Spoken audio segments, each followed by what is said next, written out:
systems go. Clear for liftoff.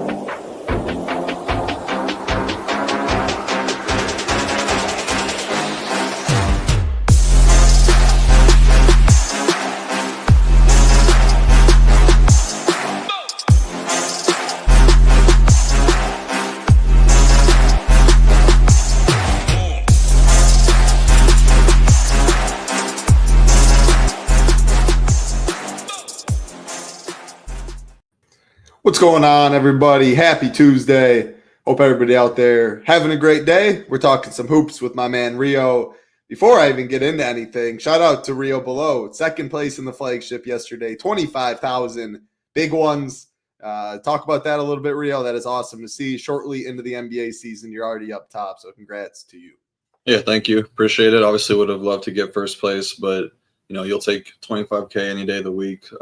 But yeah, I guess the bigger news was that we did have some big winners in our Discord as well.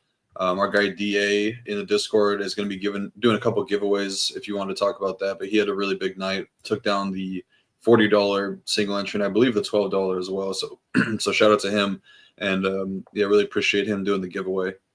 Yeah, absolutely. A couple showdown winners as well. It was a good night in the NBA streets for many yesterday. So what DA is going to be giving away, let me just put this up here.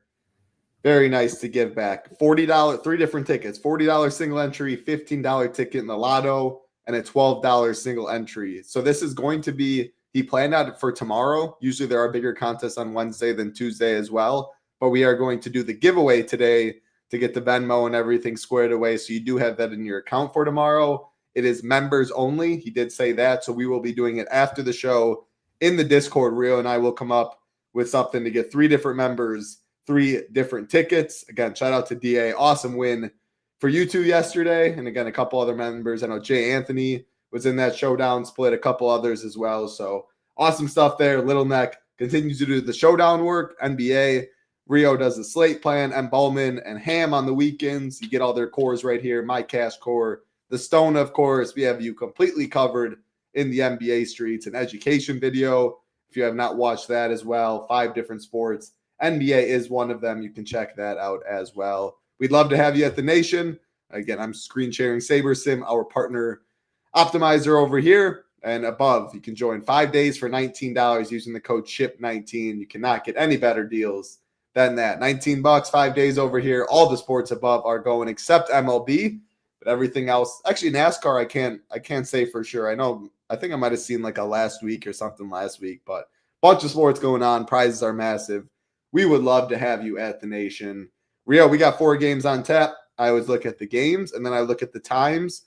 Look at that, baby. 7:30 Eastern. We're Mountain Time, so 7:30 Eastern, 8, 30-minute window, 4 games, hammered out. Do whatever you want the rest of the night. Get into the showdown streets later. I like the setup. What's your thoughts? Some broad slate overview. I see some pretty big Q tags. I don't know how truly Q they are. But yeah, I always lean on you. Yeah, I think this is a pretty solid slate tonight. Looked at it earlier this morning, and I was happy to see a lot of close spreads and pretty high game totals. And then you have the early injury news with Giannis, who is listed probable, but they really haven't said anything about his injury yet. I kind of am anticipating that there's a chance that he sits because I don't know if Milwaukee would be favored or would be 3-point underdogs, even on the road, just how well that they've been playing right now, how well Giannis has been playing. So I kind of looked at that last night and I was thinking it was a little fishy. So I'm waiting to see what happens with Giannis, but definitely would not take the probable tag for probable tag. If anything, I would say it's more questionable. But then we also have Zion news at 6 p.m. or 8 p.m. Eastern, which is definitely going to change the slate as well. There was already some pretty strong value popping in that game. But I think the best case scenario would be if Giannis gets ruled out and then everybody floods the Milwaukee value and then they miss out on the Pelicans value, because I would much rather play the Pelicans value in this matchup versus Charlotte. Yeah, it's a great broad slate overview. I do know the Bucks, they just played Toronto a week and a half ago on the road, actually. And I think they were 2.5-point underdogs in that one. Giannis did play. But, I mean, the Bucks have been playing great. It's a little surprising, a little fishy, like you're saying. If Giannis does play, you got to think that this line probably goes to at least 2.5, maybe 2, something like that. So we'll be on the lookout. Again, Discord's always a very valuable tool at Chip and Nation. Projections, ownership do get updated throughout. Let's go talk the first game of the slates. The Milwaukee Bucks and the Toronto Raptors, 3.5-point favorites are the Raptors, 237.5 total, which is the second biggest on the slate. Injuries in this one, nothing on the Milwaukee side for now. Again, Giannis is probable. Rio has some doubts on that tag, though. Toronto side, Jakob Poeltl is questionable. Murray Boyles, man, what a bust. When I played him, whatever that was, last week or something, big snowflake. He should get the start at center if Jakob does miss. Break it down, Toronto and the Bucks. Yeah, I think there's probably a good chance Poeltl returns, and it'll definitely help them defensively. They've been pretty bad, which is kind of surprising. You always chirp Jakob Poeltl's defense every single year, talking about how bad he is. Now he's helping teams on defense. Well, they've been bad though. I mean, they were a little bit better with him in the lineup. I still don't think that he's very good. You know how I feel about him, but they're bottom 6 right now in defensive rating. It definitely always hurts a little bit having a rookie big out there, or just a rookie in general, up against these NBA teams. So I think it could help them a little bit, not a ton, but yeah, like I said up top with the Giannis stuff, definitely we'll get the news, but I would definitely be prepared for some weird stuff to happen there.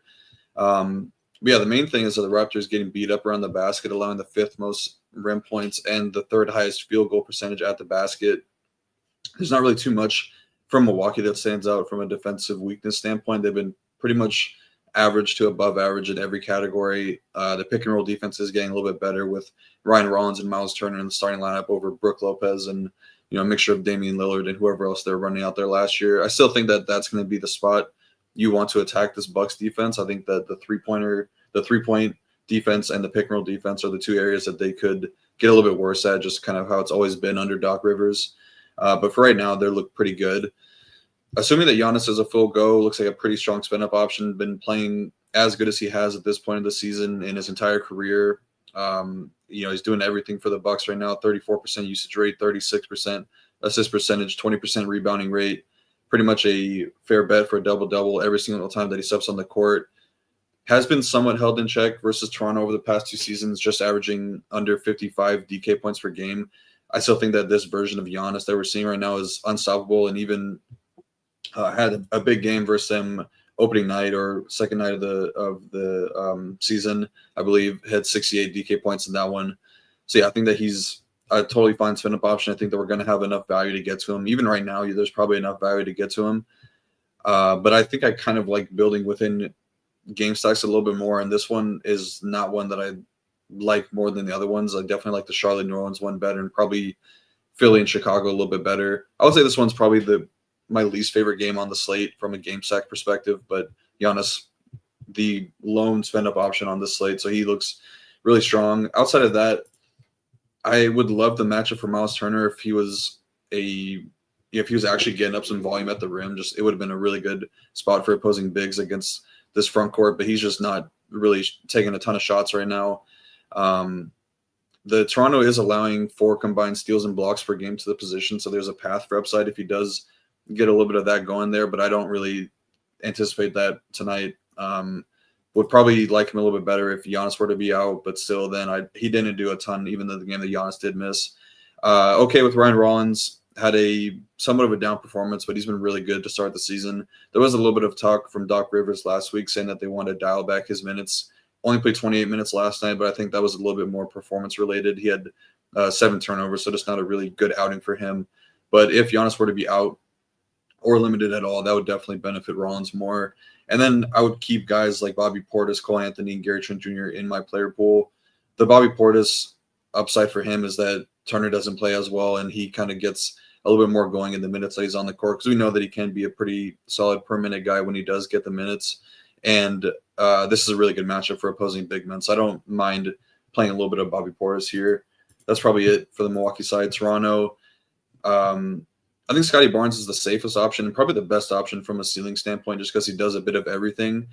He would see a little bit of a decreased rebounding rate if Poeltl were to miss this game, but that's not really enough to get off him. He's second on the team in usage, 3rd in assist percentage, 2nd in rebounding, so doing a bit of everything. He did struggle the last time these teams met, and I do think that it is a tough matchup for him with Giannis on the other side, and he does have the downside, the negative matchup as well, because he will be the guy that's going to be guarding Giannis the most. Ton of foul risk there, so know if I'm going to be going too crazy with Barnes. I actually kind of prefer Brandon Ingram a little bit more. I was diving into the matchup and just the numbers behind Ingram this season. He looks pretty solid here at 7.3K. I don't really know what his true ceiling is with this team just because they have 3 other high usage guys that he has to compete with. But 7.3K is a good price tag for him. And he does have a pretty solid usage rate. I think he leads the team in usage this season, solid 18% assist percentage, which is pretty good for someone at that low 7K role. But the Bucks are allowing the 3rd most fantasy points to small forwards this year, and he does lead the Raptors in pick and roll scoring. And as I mentioned, I think the pick and roll scoring or defense for the Bucks could get a little bit worse. So he's kind of the guy that I like the most on the Toronto right now, just from a matchup standpoint. And then I would look to Barrett and Quickly. I think Barrett is a little bit better, just a little bit more upside there, but Quickly does lead the team, or is second on the team in pick and roll scoring. So they're pretty neck and neck, but I think Ingram is the clear top number 1 option.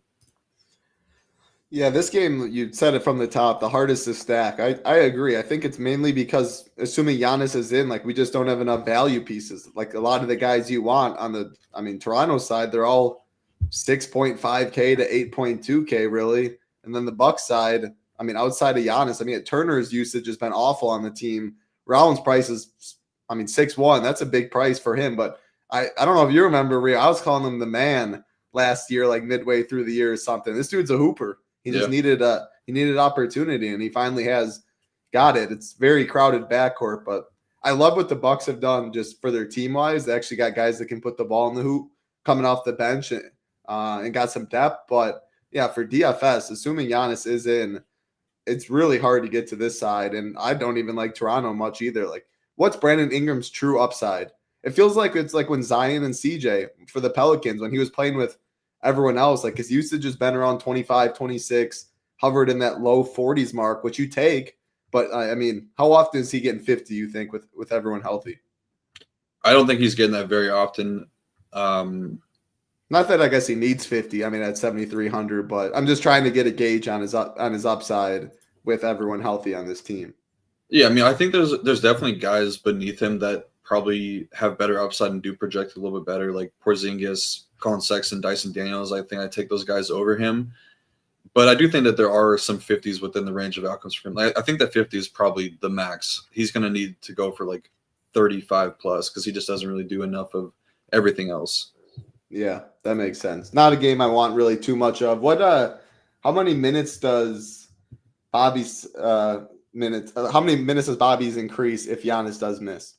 Not a lot. If he's not starting, they're going to keep him in the same role. Yeah, because I know for whatever reason, Doc loves Kuzma filling in for Giannis now. And just seems like Kuzma forgot how to play basketball.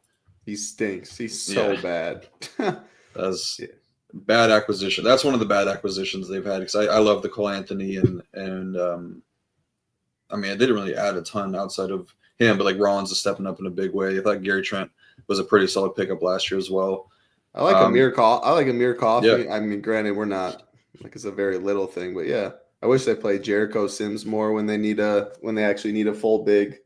Yeah, the Kuzma stuff. They actually gave a lot up for Kuzma too at the deadline last year. So yeah, definitely not good. All right, we will move on. First, I didn't say hi to people. Want to rewind and say hi to Jordan, Jason, I Am Rice, Wins a Lot, Little Neck, Langley, Tim, Ken Lyman, Philly Phantom, Takedown, Tyler, our man, Michael, Ricky, Gangrene, Takedown, Jordan. What's up, Jake? Mark Davis, and Big Ed. Hope everybody out there having a great day. Again, all we ask, like button, subscribe button, helps us out a ton. Avery as well.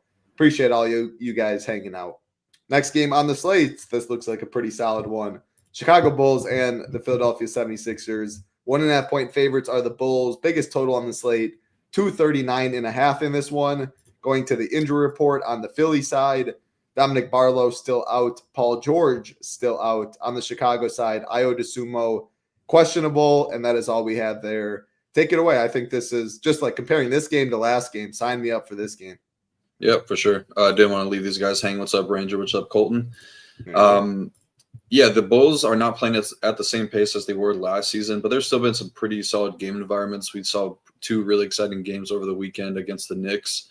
But the Sixers are a team I definitely want to attack in DFS and with opposing DFS options. I think that they're going to be a pretty bad defense in the games that Joel Embiid does play. Just, not the same player that he once was. I talked about it on Friday, I believe, or Friday or Wednesday with either Matt or Ham, but I'm going to want to attack Joel Embiid with opposing big men, especially with the guys of prototype like a Nikola Vucevic. When Karl Anthony Towns plays him, I think that he's going to cook him as well. Make sure that they haven't played already, but I don't think they have.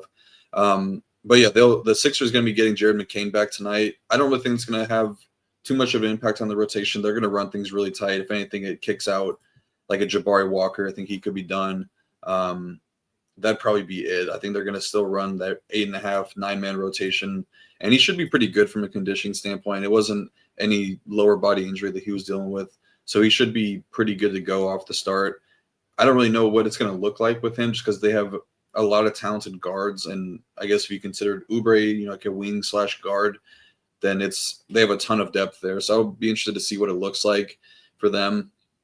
And then for sure, Chicago, like you said, Ayo Dosunmu is questionable. Good chance he plays. It's just a contusion, not something that you need to really nurse an injury back too much from. So he should be good to go. But yeah, from the Sixers side, I think that this is a pretty good spot for Tyrese Maxey. Finally slowed down a little bit in the game versus Brooklyn, but wasn't really needed to be pushed that much. They had a lot of other guys step up. Grimes had a good game. Trent Wofford had a really good game. But yeah, even with Embiid on the court, and I don't want to rub it in this guy's face, whoever said it, but he's definitely tournament viable with Embiid. Like they can definitely share the court together. He's taken a huge leap forward and he's the guy now in Philly for sure.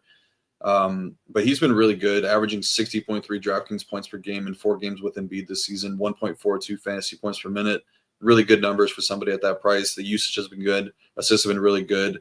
The Bulls are doing a pretty good job with their pick and roll defense this year, but I'm not really buying what they're doing on defense. This is a team that hasn't really made any big improvements to their defense from last year, other than Ayo. He's probably their best defensive player, but even then, he was on the team last year, and this team was giving up a ton of points, especially in pick and roll. So I think Maxey is a totally fine option tonight, 9.9K.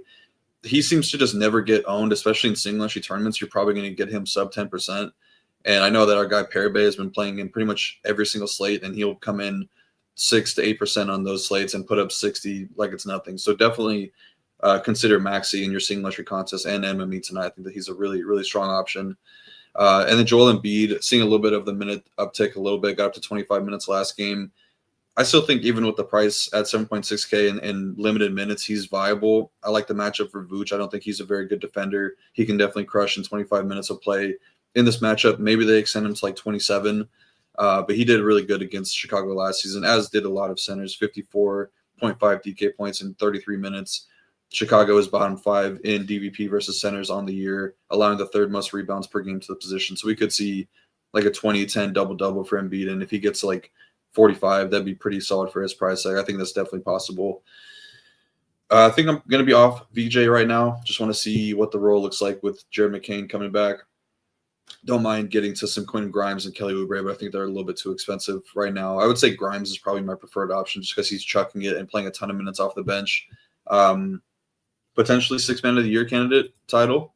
Quentin Grimes, what do you think? Yeah, the thing is with McCain, like you said, coming back, it's just so muddied there. I want to see like what the rotations, all that are. He's definitely a hooper. We saw it right after the trade. He was putting up points when he had no one around him. But like you're saying, with how good Edgecombe's been, Tyrese demands the ball so much, Oubre a wing, and McCain a ball guy too. I'm very interested to see how that all goes. So I love the player, but these prices are getting up there. Yeah, for sure. One guy I would keep an eye on tonight, potentially getting into the starting lineup, would be Trendon Wofford. They had planned for him to be the starting power forward coming into the season, just dealt the injuries and didn't really get up to speed quick enough. So I would keep an eye on him, potentially getting the start or just playing a lot more minutes moving forward. As for the Bulls side, definitely like Josh Giddey here. The Sixers giving up a ton of transition points, a ton of pick and roll points per game. He's towards the top of the league in both of those categories, coming off of 2 really strong outings with 63 DK points in back-to-back games versus the Knicks. He's starting to play a lot more as well, but I think a lot of that was due to the injury to Ayo Dosunmu. But maybe they play him like 35, 36 instead of that 32. But he's really just dominating all the ball handling sets for the Bulls right now. Team high 27.6% usage rate, 38% assists, 6.1 minutes of touch time, 13.2 potential assists, and 16.5 drives per game against a Sixers defense that doesn't really give too much, won't really provide too much defense around the basket with Embiid down low. So I kind of like Giddey a good bit here at 9.1K. It's a pretty fair price tag to pay for somebody with 60-plus point upside. And like I said, with the Embiid stuff, I think that Vooch is a guy we're going to want to be ahead of here in this matchup. I really want to start to attack Embiid with opposing big men. So I think that both those two guys are in really good spots, and they're clearly the two top options. But then there's some positive values projected on the Bulls side as well with Matas Buzelis, Trey Jones, Ayo, and then Jalen Smith are all projecting decently. I think I like Ayo or Buzelis the best. Because the things that he does well is scoring in transition and around the basket. He's second on the team in points per game in transition, top 15 player in NBA in that category. I think that his skill set could really shine in this matchup. If Ayo is back, I have a lot less interest in Trey Jones. It seems like their minutes are a little bit tied together. We saw 2 games ago against the Knicks. Ayo played a little bit more than Trey in that game. I think Trey was at like 22, 24, something like that, and Ayo got up to 29. Yeah, so their minutes are a little bit tied together. I'll probably be a max one of those two guys, and then max one Jalen Smith and Vucevic. Not really excited about playing Jalen Smith, especially at this ownership. I just think that I don't know if I really am a believer in the minutes or the talent, especially in this matchup versus Embiid. I don't know if they're really going to want to turn to him. That was the first thing that stood out to me. I mean, sorting by ownership in this game, the second highest for Jalen Smith, second highest on the slate, or third highest on the slate in ownership. I get it. He's 3,200. There's not many pieces all the way down there. If you do want to spend up for Giannis, maybe you do have to go there. But like you said, I mean, it sounds like you are very comfortable playing Tyrese Maxey. He's the second highest on the slate. It's Giannis at 11.5. It's Maxey at 9.9. Then you're going to Paulo 9.3, Giddey 9.1. To be honest, of all those, it probably is the chalkiest. But I mean, Josh Giddey, like in a great game environment I love, the dude just does everything. And his upside is, obviously it's not Giannis upside, but he just keeps putting up numbers. The triple-double is always in play.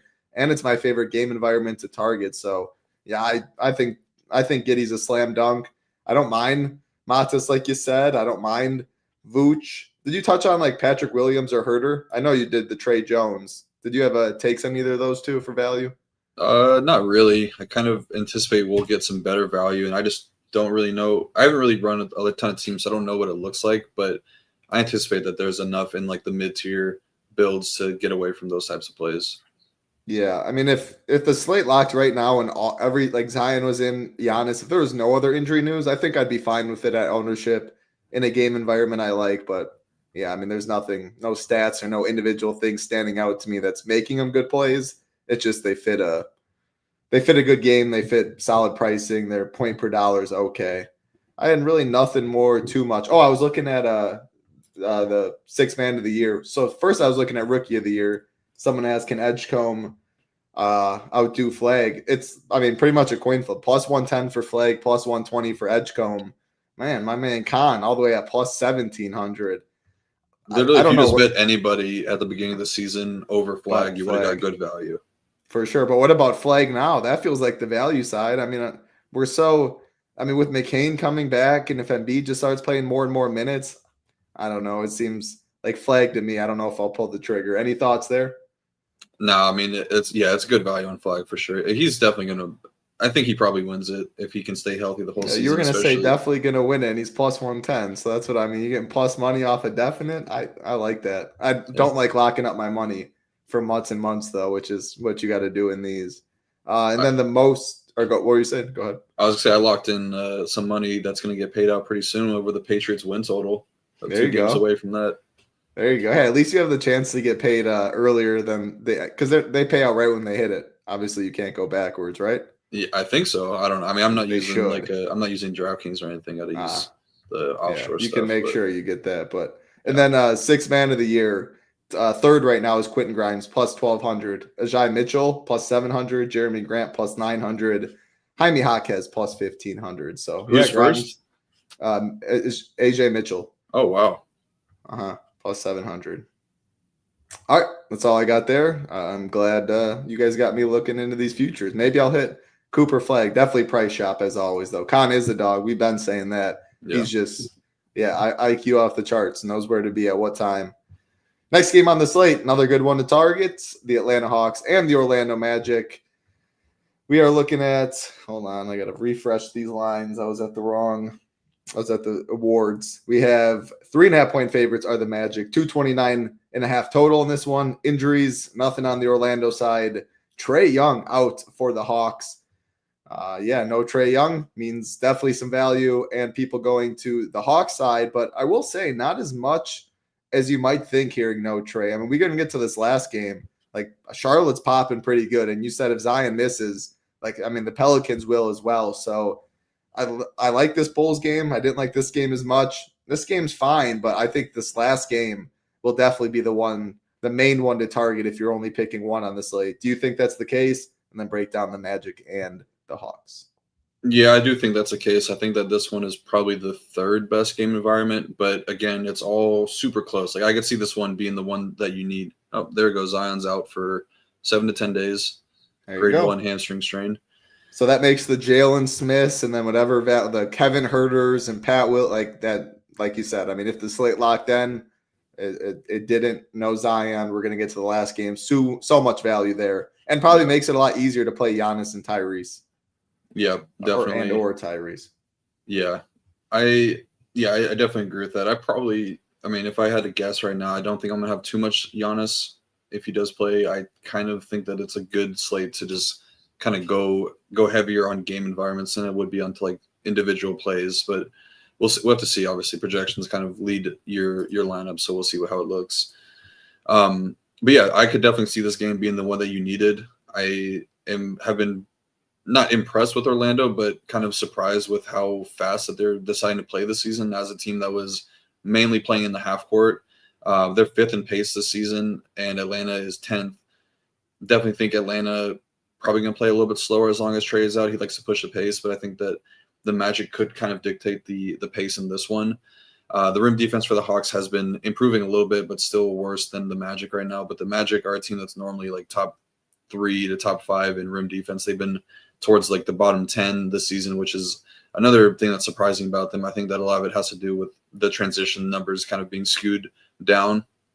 But a really good matchup for Orlando here if the rim defense for the Hawks does remain an area of weakness for them, because Orlando is a team that loves to attack the basket. They're top 5 in transition scoring this season as well, with the Atlanta Hawks being bottom 4. I can go over the Atlanta stuff pretty quickly here because I think it's kind of straightforward. Everybody in the starting lineup is in a pretty good spot here, just going to see increased roles. It's been Jalen Johnson, as expected, that's kind of picking up the best role. He's first in assist and touch time. But Nickeil Alexander-Walker has been really taking on a large offensive workload. He's first in usage. Very streaky shooter. Talked about it a couple shows ago with Ham, I believe. But when he was with Atlanta, or with Utah, he was actually a pretty high usage player, but then came over to Minnesota and kind of had to fit into a different role where he was just asked to be a 3-and-D guy. I think that this is kind of who he wants to be, a guy that's going to be attacking a lot more than just kind of playing off ball. So I think that there's some pretty sneaky good upside for him that we haven't really seen yet. He's had a couple of really bad shooting games, but I think that he could definitely, if things kind of start to hit the right way, we could definitely see him top like 40 to 50, not 50, but maybe mid 40 DK points. I think is within the range of outcomes for him for sure. I definitely want to attack the Orlando with guards more so, just a team that's normally pretty bad in the pick and roll. NAW does lead the team in pick and roll, but it's Dyson Daniels that leads the team in potentials and drives. So I think those are the two guys that I'm really prioritizing tonight. It does seem that Dyson is kind of running the more prototypical point guard role along with Jalen Johnson, and NAW is more like the scorer. But he's playing a lot more minutes as well. Dyson Daniels is. So I think that he's pretty good. But those are two of the clear top options for Atlanta for me. And then I would look to like Jalen Johnson and Porzingis and Okongwu if I'm getting into like a game stack in this one. If I have like 2 Orlando pieces and 3 Atlanta guys, I'd be fine with like NAW, Dyson, and Jalen, or one of Jalen and Porzingis, Okongwu, I think is a pretty good starting point. And it's kind of not surprising as well. Porzingis and Jalen Johnson are 2 guys that lead from a fantasy points per minute perspective. KP's at 1.42, Jalen 1.41. Jalen will play upper 30 30 minutes and does have really big upside with the triple-double potential that he showed in years past without Trey. For the Orlando side, this was one of the first games of the season that these teams face, and I was really high on Paulo and Franz. I'm going to go right back to it. I just don't really believe that this Atlanta defense is very good, and those two guys, and really just the Orlando offense as a whole, is starting to play a little bit better. They're kind of leaning into them, just dominating usage, and Desmond Bane has not been playing well, so it's just going to be the Paulo and Franz show on offense. I do lean Franz here just a little bit cheaper, and he probably – I think Paulo probably has a better matchup. I think he might get Jalen Johnson. Okay, Missy is out too for Pelicans, so there's going to be a ton of value on the Pelican side tonight. That's going to be really tough to get away from. But yeah, between Franz and Paulo, I do lean Franz a little bit more. But Paulo definitely has the slate winning upside with the triple-double upside. He's been really close to the last few games. And then Wendell Carter Jr., I think, is okay to be in your player pool now, but you just probably don't really need him with all the value at center in Charlotte and New Orleans. So I think it's kind of just Paulo and Franz for Orlando, and then those guys I mentioned on Atlanta. Was there any Hawk that you said don't play together? No, I had been making the rule of max 2 Jalen, Dyson, and NAW. I don't know if you really need to do that because I don't think that it's really – they're not really eating to each other that much. Like normally I would think that this is 3 like point guards essentially, but NAW is just really scoring the ball more than anything. So I think you can play all 3 together. I would probably want to limit how much Porzingis and you probably max 1 Porzingis and a Okongwu. They are sharing the court together a little bit more now. They did run like a triple big lineup last game, but at these prices, I think you don't want to play both of them. And let's see, they have a negative 0.06 leverage on that. Yeah, I got really nothing more to add. I mean, the biggest part is the news, like the Luke Kennards of the world, like we said, the Kevin Huerters, the Pat Williams, like that were fine if Zion played and everything. They were all in now with no Messi and no Zion. And I mean, there's a possibility of no Giannis either. Like, I just don't think you really need to worry about those fringe plays. The Jalen Smiths of the world, you won't see them at 36% anymore, and that's good. I didn't really ever want to play Jalen Smith on this slate. All right, we'll take into the last game. Again, we appreciate everyone hanging out. Like button, subscribe button. Helps us out a ton. Nice thumbnail. We do have other people that are working behind the scenes that do all that, and not all of them are in not that Zion was ruled out, but not all of them are looking at NBA injury reports and all that. So you get a randomize. I always like to see who's on the thumbnail as well, but it means absolutely nothing compared to the slate. What's up, Marquis? Good to see you. He changed his logo too. What is that? Marquis Sports, the little lightning bolt there. Looking good, Marquis. Looney season. That is the perfect segue into this last game of the night. The Charlotte Hornets and the New Orleans Pelicans. We are looking at a 2.5 total is what I'm looking at right now. Do you know what it was prior to the news? I didn't look. No, that's what it was. It didn't move at all. Yeah, that was even before LaMelo got ruled out too. So they planned on, the books just knew at the end of the day. 2.5 point favorites of the Pelicans, 232.5 total in this one.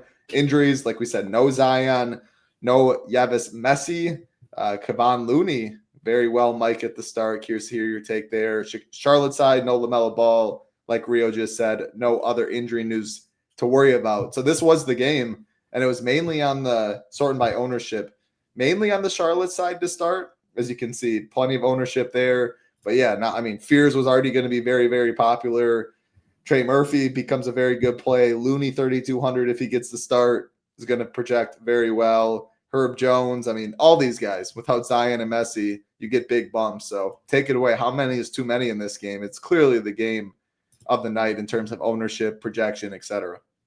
Yeah, you could probably get to 6 players in this game, I could imagine. It's for sure like 3 guys on the Pelicans, maybe even 4 look good. I think that the matchups don't really matter in this one, but if you did want me to list them, like the Pelicans are towards the bottom of the league in pretty much every defensive metric. So the Charlotte side, I think they have a ton of value, and I don't really know how much the ownership will go up on guys like Bridges and Sexton and Kahn, especially now with all the value that opened up. But I think those 3 guys in particular look really good here. Miles Bridges, for sure. He took on a really large workload offensively, put up 29 points, 4 boards, 6 assists. And for the way that he likes to score, which is mainly off of drives and around the basket in transition, I think it sets up really, really well for Miles Bridges. So I think that he's in a really strong spot, 8.3K, great price tag for him. I'll definitely be playing a good bit of him.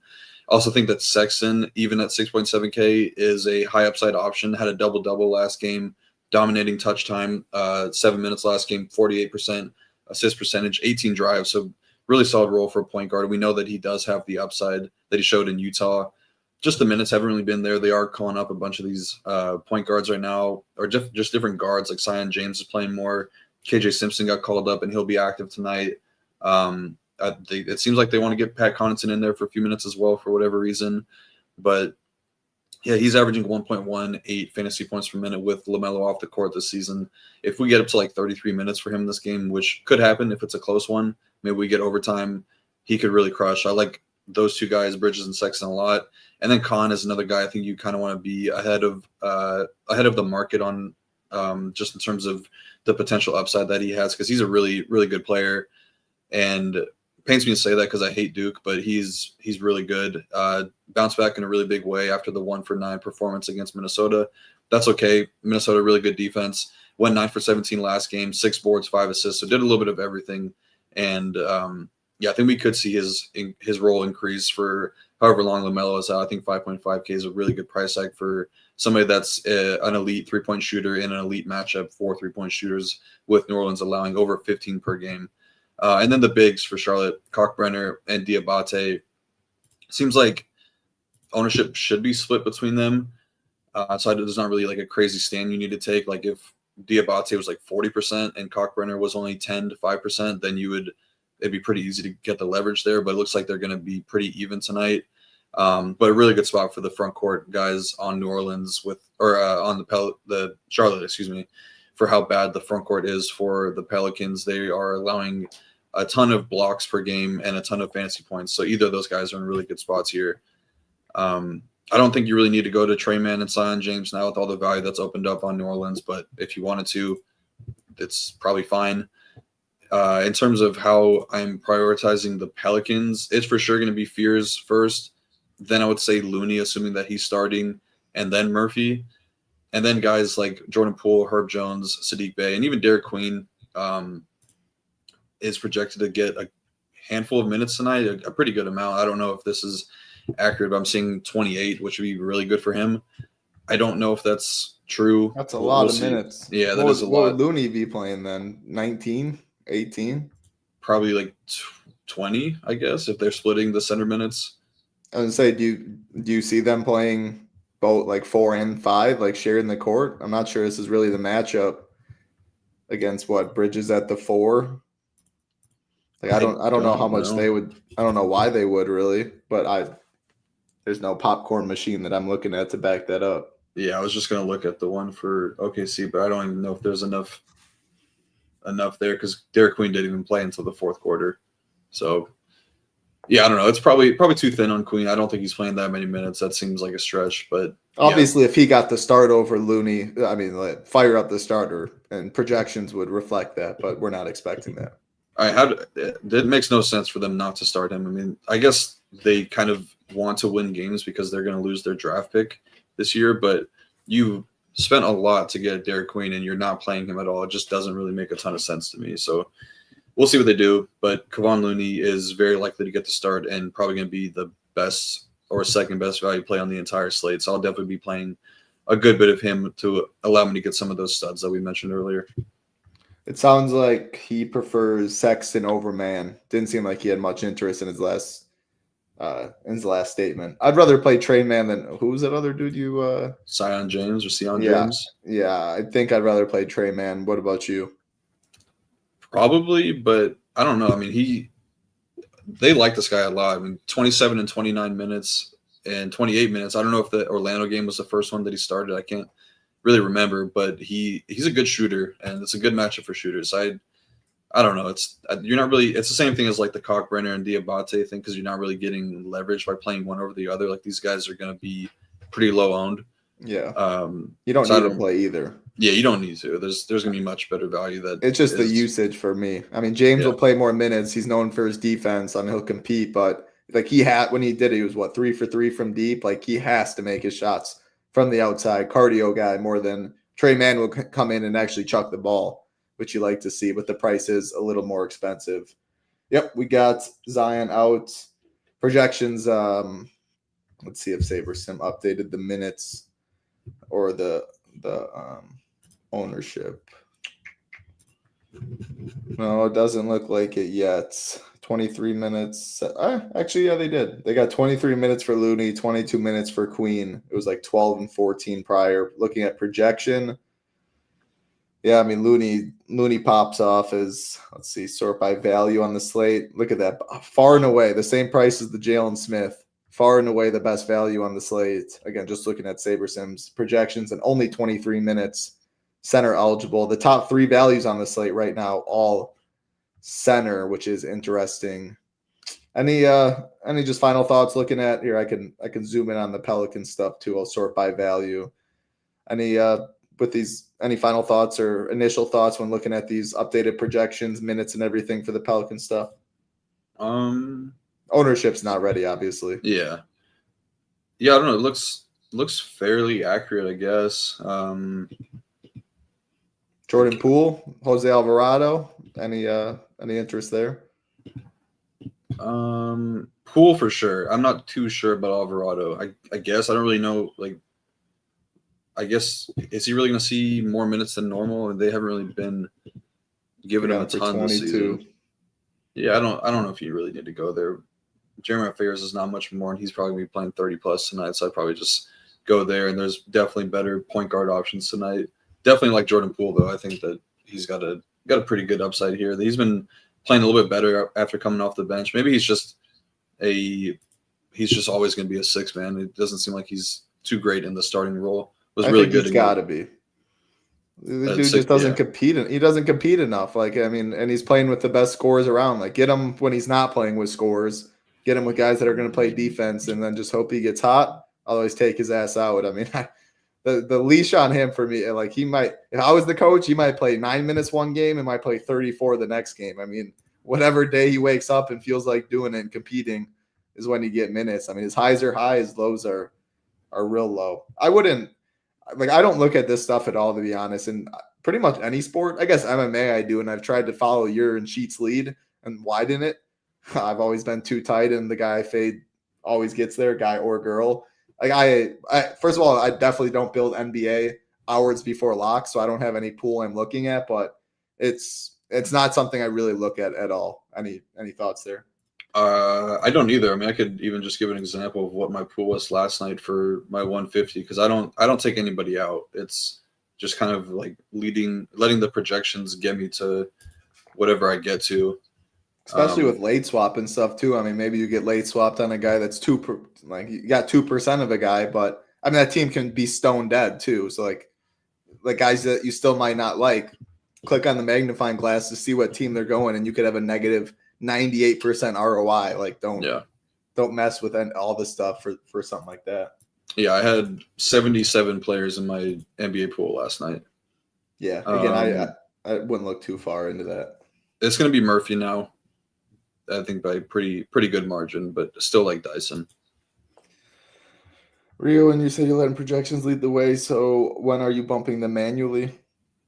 It's kind of like I do it a lot. It's the NBA process that I do is it's a lot of manually bumping and decreasing guys. It's like I use like a projection source as like a reference point, and then we'll go up and down from there. But it's too hard to just give like a vague answer. Like it's something to go really in depth on because it's spent a lot of time researching information for the shows and for the slate plan and stuff. So a lot goes into it.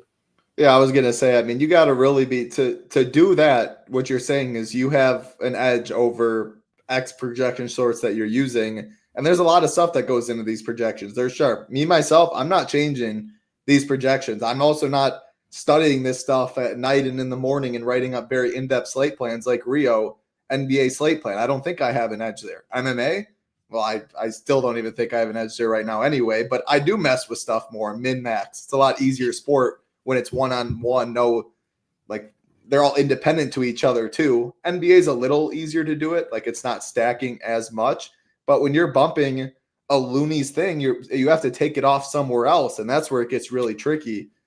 So I think probably 99% of people out there watching, unless you really put in the work and stuff like Rio and all of this, you're probably better off just trusting whatever projection source you're doing and try and find your edge somewhere else, wherever that may be. So if you think you have an edge, you can give it a try, but it's really, really difficult. Rio puts in a ton of time, been doing it for a long time, and that's why he's one of the best. So we appreciate him hanging out with us. Yeah, there you go. Mark Davis. Rio was talking about those Patriots a little earlier. I got nothing really else. Always love talking basketball with you. Over 400 watching. Again, like button, subscribe button. Helps us out a ton. We also do have, shout out to Splash Sports, partnering with us. As you can see, very generous of them. $50 deposit match when you sign up at Splash with the code SHIPIT, and 100% payout boost on your first quick picks entry. Similar to like the pick six on DraftKings, kind of like prize picks. They do quick picks in different sports where you like over yards, under this and that. You compete against other people and you do get 100% payout boost. I mean, everyone likes 100% payout boost in anything in life. So that is for your first one. Again, does match your deposit up to $50 using that code SHIPIT. Give it a try. I think that is all I got here. Yeah, like button helps out a ton. We appreciate everyone in chat hanging out. Hope everybody's having a good day. Enjoyed the show. Ready for some money tonight. Don't forget about NHL either. Big NHL slate. Our man Nades has everything up over there. Projections, ownership. That's similar to baseball. If you miss baseball right now, that's a stacking sport that doesn't have many late scratches. And then, yeah, that's when you use a lot of the stack exposure for the NHL streets like you do in MLB, unlike NBA. That's all I got, Rio. Final thoughts before we get on out of here. I'll touch on this really quick because I did look at the popcorn machine. We do have some numbers there, but they're fine together. Do not play Fears and Alvarado together. They share zero minutes on the court together. Good stuff there. Anything else, Mr. 25K, before we get on out? Hopefully either win 100K or the live final seat tonight. You get live final. I'll take the 100. All right. Good deal. I interrupted. Anything else you want to say? Oh, no, I was going to say I want to hear your thoughts on all the UFC stuff that's going on right now. I mean, when you have fighters that the pay distribution between the top guys to the low guys is incredible amounts. When these low guys, some of them are working full-time jobs. Some of them like do that and they do UFC. And then even if not, on the second or third fight, their contract can be 10-10 or 20-20, and you get offered 70, 80, 90. It's just a problem in this. Like, I don't know how to like avoid it. I mean, people are going to look for quick money always. I just think they're going to keep like the punishment has to be so high for people coming to them, for people taking it, that the 70K, 80, 100K isn't worth it. Because at the end of the day, you can easily get over six figures plus on bets if you want to get it, if you have a bunch of buddies, but it's going to be flagged. They're going to investigate you. Things are going to come out, but I don't think there's anything stopping X person from going to these people to try and all win besides just the punishment being so bad that they're all so scared of it. So I'm not even surprised. I mean, these, like there's what Herzog is that are investigating. I don't know if that's true or not, but I mean, some of these refs that we've seen this year, I mean, have let people like die, or some of them stop it so early. And yeah, I mean, Chiesa breaking down that Dalgarian fight, like he was what's the earliest one? Blue belt? Actually, blue belt might even be up there. Whatever the worst belt is, that's what Dalgarian was fighting with. Turning the other way, not fighting the hands, punching, not driving his takedown. Like, at least give him a dog fight. If you're going to throw a fight, man, like, throw it in the third round. Make it competitive in rounds 1 and 2, like you're actually trying, and you just got caught or something. Don't just blatantly, round 1 prop gets steamed this far down. Yeah, let's lose it around 1. Like, you gotta make it a little better than that. So that's all I got. I answered your question. I don't know why you're saying this, because I literally said they're fine together. I just said don't play them with Alvarado. Yeah, he said he's fine with Poole and Fears in the same lineup. He would not play Fears and Alvarado in the same lineup. So he was just answering your question to a better extent. You can do that, but don't do that. So if fading game, which one? I think it's got to be the Bucks Toronto game personally. You? Yeah, same. I had Aspinall winning that fight, and I actually put a lot of money on Aspinall when that eye poke happened because I thought he was going to come back and win. So that could have saved me. Could have not. It got voided, but yeah, I'm there. All right, that's going to do it for us. Yeah, I could talk MMA and all this stuff for days. You have any final thoughts on that before we get out of here? You're always watching. Nah, I haven't really kept up enough with all the betting stuff to really have an opinion on it. I'm just gonna wait and see how it all plays out. Yeah, I mean, the one thing I will say is I saw all the line movement in real time thanks to our Discord. My buddy hammered it. I should have hammered it. When you see something that, like in hindsight, when you see something that obvious and that like amount of juice, something's fishy's going on. And they come to me. Why'd you do that? I followed line movement. I clearly have plus 160 when it was plus 210. Like I didn't know anything. So I think even though like the value might not be there, I think in spots like that, especially in a sport like that, when it's completely up to one individual, I should have hindsight absolutely hammered that line. But that's all we're going to finish it off on there. Again, appreciate everyone hanging out. Like button helps us out a ton. Subscribe button. 4 games on tap on DraftKings. If you are playing FanDuel, do know that they do have 6 games. We have the stone up for it, projections for FanDuel, ownership for FanDuel as well. And we will have an NBA showdown slate plan from our man, Little Neck. That'll do it for us. Like button, subscribe button. Have a great day. Be safe. For Rio, I'm Titletown. Peace.